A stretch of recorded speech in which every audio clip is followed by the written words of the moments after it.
Jiang Zemin's uncle, Jiang Shangqing, only 15 years his senior, was a CCP member, and was killed in gunfight, in 1939, survived by his wife, Wang Jielan, and two daughters, Jiang Ziling, and Jiang Ziwei. Jiang Zemin, aspiring to climb the Communist Party ladders, from day one would write the name Jiang Shangqing when filling out forms asking the name of his father, claiming that he was adopted by his uncle when he was little. Jiang Zemin thus audaciously transformed himself from an offspring of a traitor into the son of a revolutionary martyr.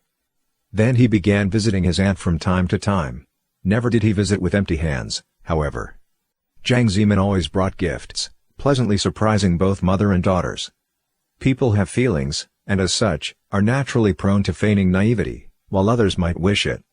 And in this instance, Jiang Zemin's lies about his parentage stood only to benefit Wang Jielan and her family.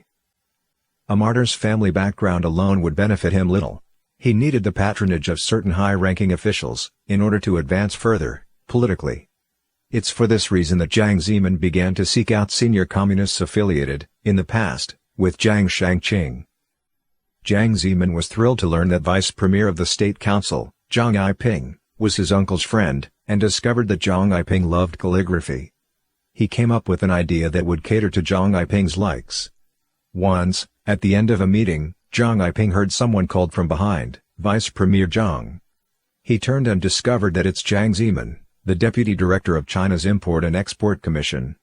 "Do you still remember Jiang Shangqing? He was my foster father." So startled was Zhang Yiping by the sudden and outlandish remark that he was rendered speechless. Jiang Zemin sought the honor of General Jiang's handwriting, wishing to place it on Jiang Shangqing's new tombstone. The scheme was so effective that it not only evoked tears from Wang Jielan and her two daughters, but further convinced Zhang Yiping that Jiang Zemin was, indeed, his best friend's adopted son. In the early period of the War of Resistance against Japan, or the period of cooperation between the Communists and the Nationalists, as it's also called, Jiang Shangqing was Wang Daohan's immediate superior, and promoted Wang. After Jiang Zemin learned of the connection between the two, he kept close to Wang Daohan, and addressed him benevolent teacher every time talking to him. With Wang Daohan's guidance and support, Jiang Zemin's political career was smooth and uneventful.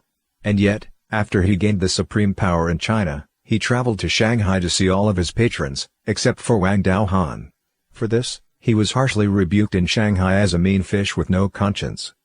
However, he could not ingratiate himself with Zhao Ziyang, the party's secretary-general at the time, in spite of all his roundabout ways.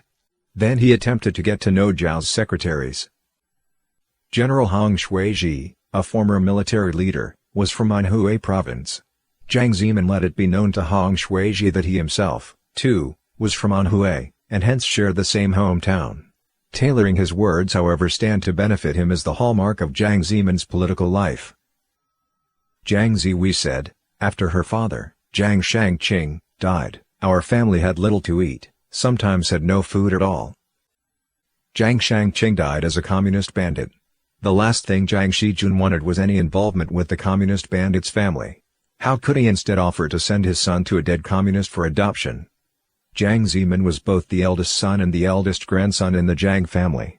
According to Chinese tradition and rules of inheritance, neither the eldest son nor the eldest grandson can be put up for adoption.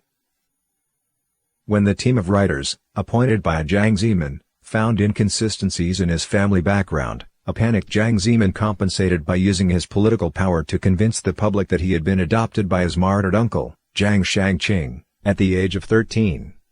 A slew of memoirs and biographies were issued cementing the claim. Perhaps most absurd was one article, in the life of CCP's Guangdong branch, by Jiang Zemin's close follower, and Guangdong party chief, Li Changchun. Circulation of that issue reached nearly 2 million, emphatically driving home the message that Jiang Zemin was the martyr's foster child. At the CCP's 16th Congress in November of 2002, Li Changchun, the man credited with issuing the phony account of Jiang's past, was promoted to membership in the CCP's elite standing committee of the Politburo. 1 year later, on November 29, 2003, MediaInChina.com reported that, on the opinion of a steering office responsible for supervising the party and the government newspapers and publications, the life of CCP's Guangdong branch was taken out of circulation.